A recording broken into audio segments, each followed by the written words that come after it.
আল্লাহুম্মা গফিরলি হাইয়িনা ওয়া মাইয়িতিনা ওয়া শাহিদিনা। আপনি নামাজের ভিতরে বলতেছেন, হে আল্লাহ আমাকে ক্ষমা করো, যারা জীবিত আছে তাদেরকে ক্ষমা করো, যারা মারা গিয়েছে তাদেরকে ক্ষমা করো। এখানে কিন্তু বলা হয় নাই যে ব্যক্তি মারা গেছে এই ব্যক্তিকে ক্ষমা করো। আপনি অর্থই তাকান, দেখা যাবে যে এই দোয়ার ভিতরে এই মায়েতের জন্য কোনো দোয়া আছে কিনা। কোনো দোয়া নেই এই মায়েতের জন্য। যদি কোনো ব্যক্তি আলেম ছাড়া, মাদ্রাসায় পড়া ছাড়া যদি কোনো ফতোয়া দেয়, এই ব্যক্তি একবার ঘাটটা মুক্তায় দেবে, একবার কোনো কথা নাই।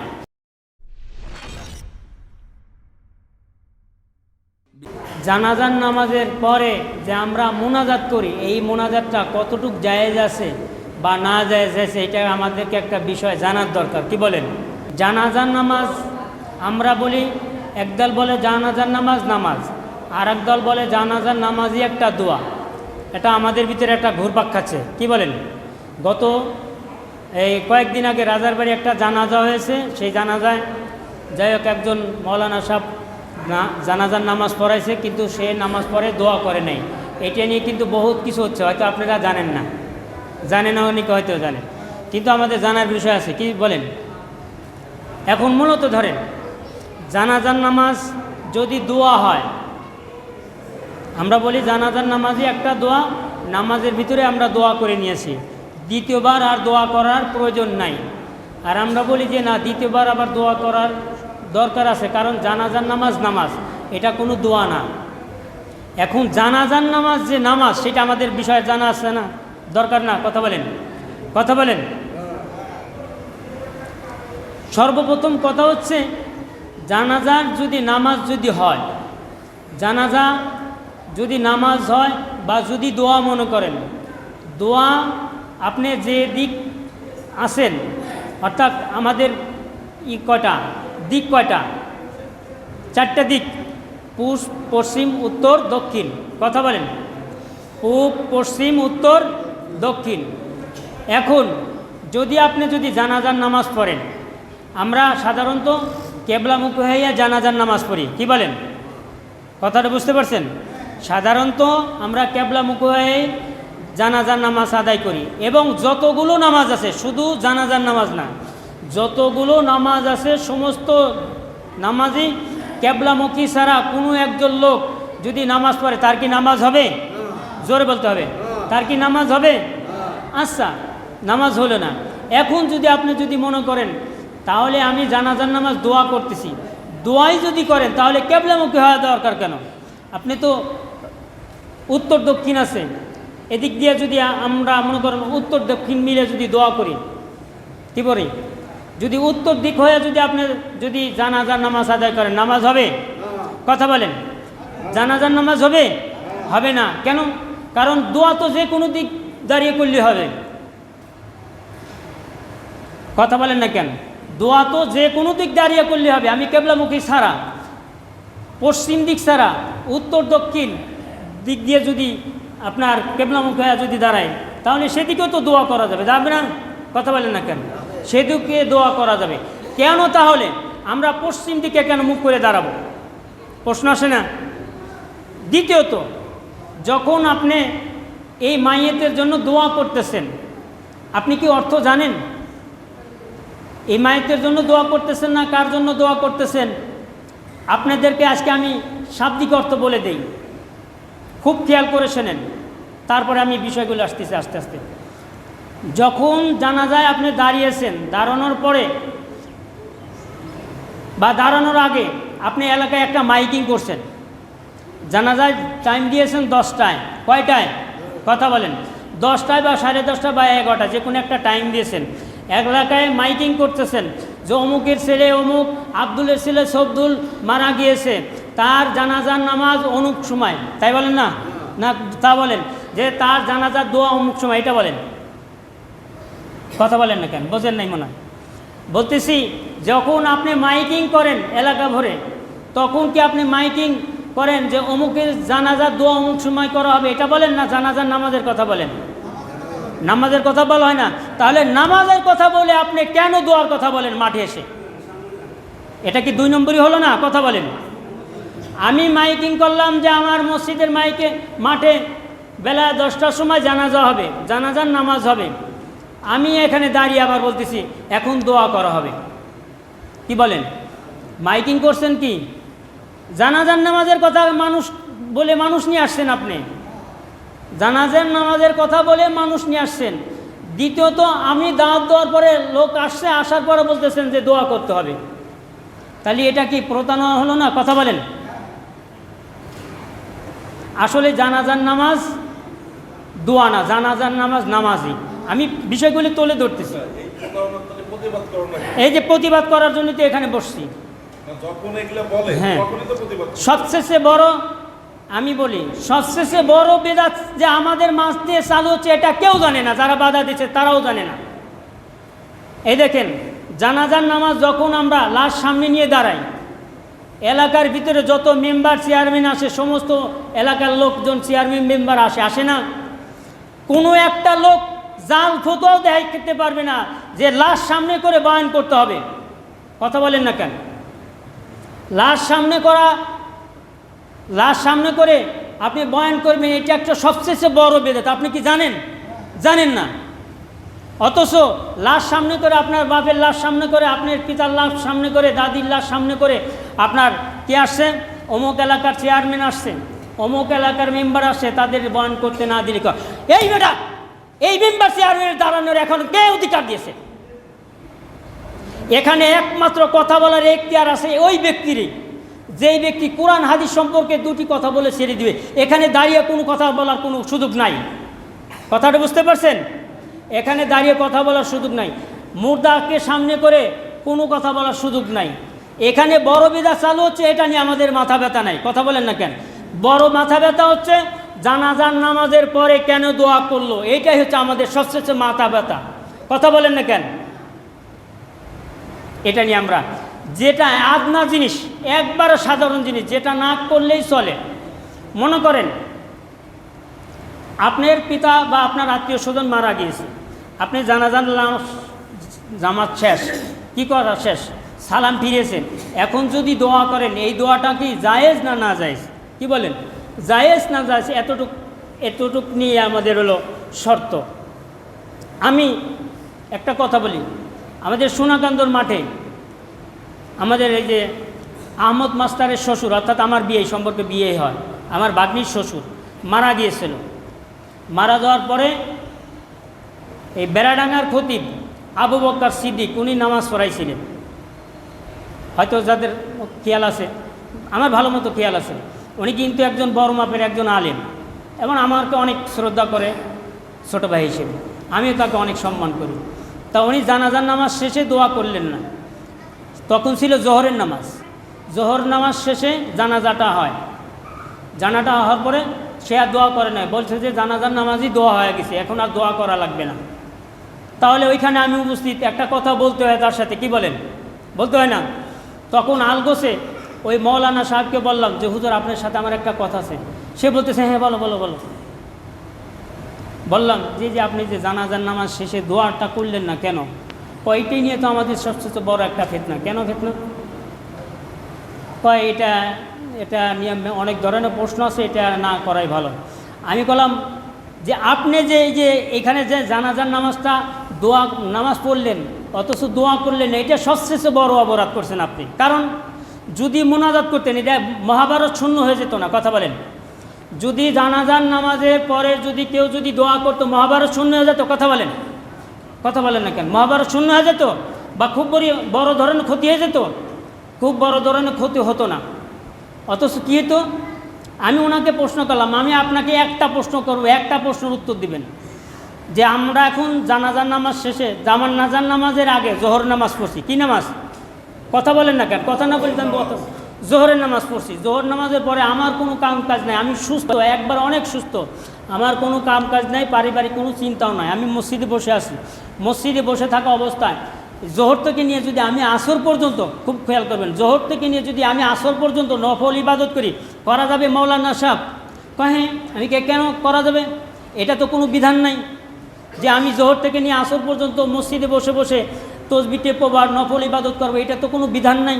কয় নফল ইবাদত করতে পারে। আমি বললাম যে এখন লাইনে আসছেন, তা নফল ইবাদত যেই ব্যক্তি জানাজার নামাজের পরে দোয়া করতেছে, সেই ব্যক্তি তো ফরজ হিসেবে করতেছে না, সুন্নত হিসেবেও করতেছে না, করতেছে সেই ব্যক্তি নফল হিসেবেই করতেছে। তা আপনি যদি দোয়া করতেন এমন কি মহাভারত শূন্য হয়ে যেত বলেন? উত্তর নাই। আমি বললাম শোনেন, আমি জিল্লুর রহমান খোদার কসম করে বলতেছি, আপনি যদি এই মাঠে যদি দ্বিতীয়বার যদি নামাজ পড়ান আর আমি যদি এই মাঠে যদি নামাজ থাকি, আপনার আমি মোনাজাত করায় ছাড়বো, আমি জিল্লুর রহমান ওয়াদা দিলাম। আর না হলে আমি মৌলানা শহীদুল্লাহ পিতার ছেলে না, এটা মনে করে রাখেন।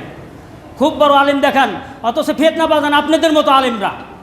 মোনাজাত করলে কিছুই হতো না। এবার মোনাজাতে আসি। মোনাজাত, আপনি নামাজ শেষ, নামাজের বিকৃতি দোয়া করছেন, কি দোয়া করছেন? এমন একজন দাঁড়ান দেখি যে জানাজার নামাজে আমরা যে প্রথম যে দোয়াটা পড়ি সেই দোয়াটা আরবিতে কেউ পারেন? কে পারে? কেউ পারে না?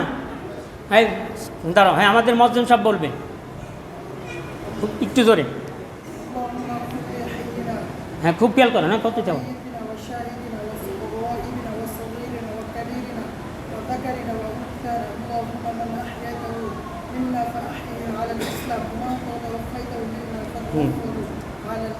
ধন্যবাদ। প্রথমে কি বলছে? আল্লাহুম্মা গফিরলি, খুব খেয়াল করবেন শব্দগুলো। আল্লাহুম্মা গফিরলি হাইয়িনা, আল্লাহুম্মা হে আল্লাহ, ইগফিরলি আমাকে ক্ষমা করো। শব্দগুলো খেয়াল করেন। ইগফিরলি মানে কি? আল্লাহুম্মা গফিরলি হে আল্লাহ আমাকে ক্ষমা করো। কাকে ক্ষমা করো? কথা বোঝেন? আমাকে ক্ষমা করো। হাইয়িনা যারা জীবিত আছে, কারা? যারা জীবিত আছে। অমাইয়িতিনা যারা মৃত হয়ে গেছে, অর্থাৎ মারা যারা গিয়েছে। অমাইয়িতিনা মানে কি? যারা মৃত হয়ে গেছে, যারা মারা গিয়েছে। এখানে কি বহু বচন না এক বচন? কথা বলেন। বহু বচন, কথাটা এখানেই পেশ। কথাটার কই পেশ? এখানেই পেশ। আল্লাহুম্মা গফিরলি হাইয়িনা ওয়া মাইয়িতিনা ওয়া শাহিদিনা। আপনি নামাজের ভিতরে বলতেছেন, হে আল্লাহ আমাকে ক্ষমা করো, যারা জীবিত আছে তাদেরকে ক্ষমা করো, যারা মারা গিয়েছে তাদেরকে ক্ষমা করো।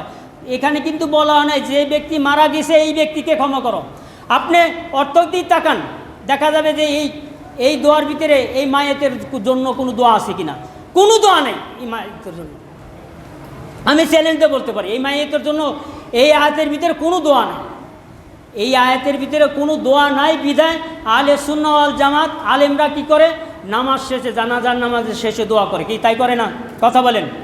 তাই করা হয়।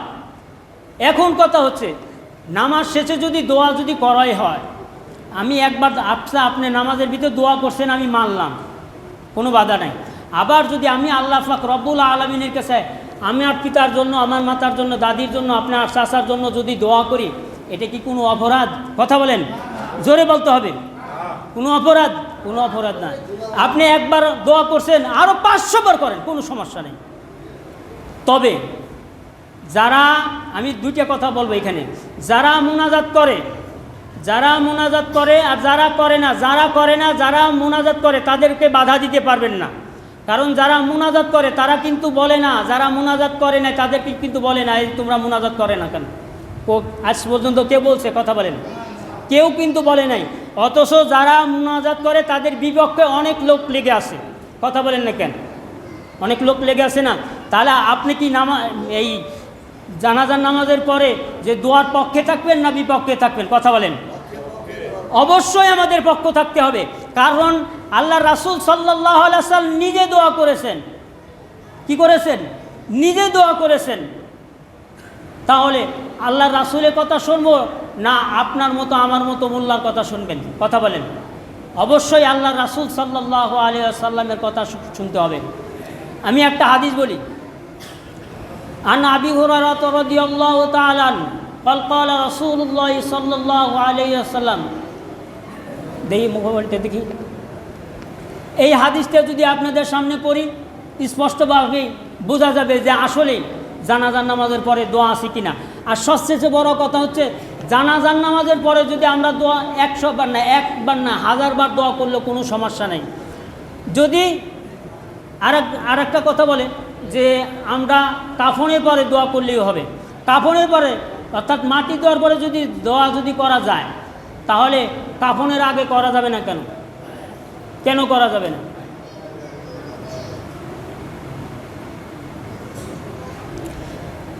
আন আবি হুরায়রা রাদিয়াল্লাহু তাআলা قال قال رسول الله صلى الله عليه وسلم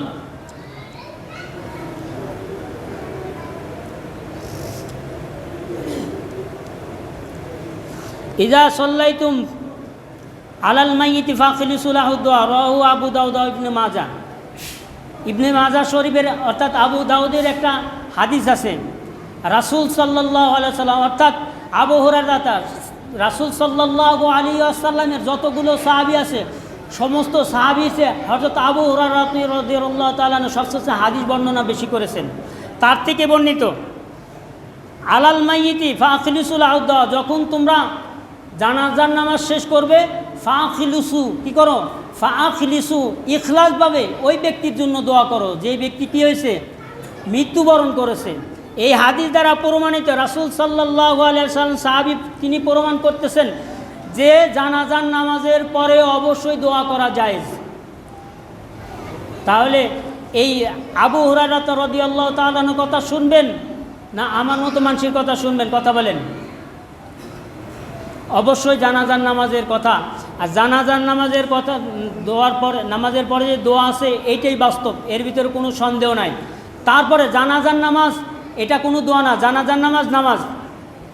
এই দেখেন আমি নিয়ত করি, আপনি খুব খেয়াল করেন, যখন আমরা নামাজে দাঁড়াই, কত বাজে? যখন শেষ করে দেব, যখন আমরা নামাজে দাঁড়াই তখন নিয়ত করি না?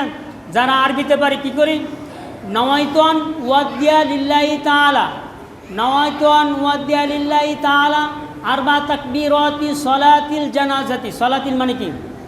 নাকি বলছি সলাতিল দোয়া? কথা বলেন না কেন? সলাতিল দোয়া পড়ছি না সলাতিল জানাজা পড়ছি? সলাতিল জানাজা পড়ছি। তাহলে এখানে দোয়া নাই, কি নাই? আপনি জুমার নামাজ পড়তেছেন, জুমার নামাজ পড়ার জন্য মসজিদে আসছেন, নওয়াইতুন উসকিতাম জিম্মাতি ফারদাজ জুহরি বিয়াদাই, কি করতেছেন? ফারদাজ জুহরি বিয়াদাই রকাতাই সলাতিল জুমাতি। কি নামাজ পড়তেছেন? রকাতাই সলাতিল জুমাতি পড়তেছেন। জানাজার নামাজও তাই পড়তে আসছেন আপনি, যে নওয়াইতুন ওয়াদ্দিয়া লিল্লাহি তাআলা আরবা তাকবীরাতি সলাতিল জানাজাতি। এখানে কিন্তু বলা নাই আরবা রকাতি সলাতিল দুআই, বলা হয়েছে? বলা হয়নি, বলা হয়েছে সলাতিল জানাজাতি।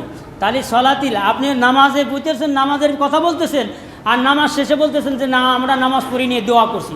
তাহলে আমাদের মতো গাদ্দাফি, আমাদের মতো বেকুব কেউ আছে? সেই জন্য বলতেছি নামাজের পরে জানাজার নামাজের পরে দোয়া হবে, জানাজার নামাজের পরে দোয়া হবে, 1000 বার দোয়া হবে, 100 বার দোয়া হবে। এটা নিয়ে যদি কেউ বাড়াবাড়ি করে, এলাকার ভিতরে যদি কেউ ফিতনা সৃষ্টি করে, অবশ্যই তাদেরকে প্রতিহত করতে হবে। রাজি আছেন? একটা লোকের বিরুদ্ধে যদি কেউ বলে যে জানাজার নামাজের পরে কোনো মোনাজাত নাই, একটা লোকও যদি বিরুদ্ধতা করে তার খবর আছে। আজকে আমি এখান থেকে ঘোষণা করে দিলাম। আর একটা কথা বলে আমি শেষ করে দেব। নামাজ ভাঙ্গার কারণ কয়টি? 19টি। 19টির ভিতরে একটা কারণ আছে, আপনি কি জানেন? যে নামাজ ব্যতীত অপর ব্যক্তির লুকমা নেওয়া না জায়েজ। অপর ব্যক্তির লুকমা নিলে নামাজ হবে না। কথাটা বুঝতে পারছেন? তোমার এ পরে ধরবো, ঠিক পাওয়া বাই করে দেবো, কমেন্টে দেব। যেমন নামাজ, ইমাম সাহেব যদি নামাজ পড়ায়, একজন লোক নামাজ পড়ছেন, মনে করেন আমাদের কে মুয়াজ্জিন সাহেব নামাজ পড়াইতেছে, আর একজন লোক মুক্তাদি, সে নামাজ পড়তেছে না, পিছনে এমনি দাঁড়িয়ে আছে, অর্থাৎ অন্য খানতে নামাজ পড়ে এসে বসে আছে, তার কোনো কাজ নেই। এখন ইমাম সাহেব সামনে থেকে কি করছে? নামাজের ভিতরে ভুল করছে। যেই ব্যক্তি পিছনে বসে আছে এই ব্যক্তির লুকমা নেওয়া যাবে না। অর্থাৎ যদি ইমাম সাহেব ভুল করে, এই ভুল সে ধরা দিতে পারবে না, তার কোনো এখতিয়ার নাই, কারণ সে নামাজরত না। কি রত না? সে নামাজ ব্যতীত না। নামাজ ব্যতীত অপর ব্যক্তির লুকমা নেওয়া না জায়েজ। কথাটা বুঝতে পারছেন? নামাজ ব্যতীত অর্থাৎ মুক্তাদি ওই ইমামের কি করতে পারবে? শুধু লুকমা দিতে পারবে যেই ব্যক্তি নিয়ে ধরে দাঁড়িয়ে আছে, যেই ব্যক্তি নামাজ অবস্থায় দাঁড়িয়ে আছে সেই ব্যক্তি একমাত্র লুকমা দিতে পারবে। অন্যথায় যেই ব্যক্তি নামাজ ছাড়া বসে আছে সেই ব্যক্তি নামাজের লুকমা দিতে পারবে না। এটা হাদিস প্রমাণিত। কথাটা বুঝতে পারছেন? এখন কথা হলো, যদি কোনো ব্যক্তি আলেম ছাড়া, মাদ্রাসায় পড়া ছাড়া যদি কোনো ফতোয়া দেয়, ওই ব্যক্তি একবার ঘাটটা মুক্তায় দেবে, একবার কোনো কথা নাই। ওই ব্যক্তি মাদ্রাসায় পড়ে নাই, তার ফতোয়া কেন আপনি নেবেন? কথা বোঝেন নাই? ওই ব্যক্তি কেন লুকমা নেবেন আপনি? এই ব্যক্তি তো নামাজ পড়াইতেছে না, এই ব্যক্তি তো মাদ্রাসায় পড়ে নাই, আপনি কেন তার লুকমা নেবেন? তার ফতোয়া কেন শুনবেন আপনি? সেই জন্য বলতেছি, এলাকার ভিতরে যে কোনো একটা কথা নিয়ে ফিতনা বাজাবে, কোনো ফতোয়া চলবে না এলাকার ভিতরে। আপনার ভালো লাগে না, করেন না, আপনার কেউ বাধা দিবে না, কিন্তু যারা বাধা দিতে আসবে তাদের বাধা প্রতিহত করতে হবে। কি ঠিক আছে? যাই হোক, আল্লাহ পাক রব্বুল আলামিন আমাদেরকে সঠিক বুঝ বুঝার তৌফিক দান করুন।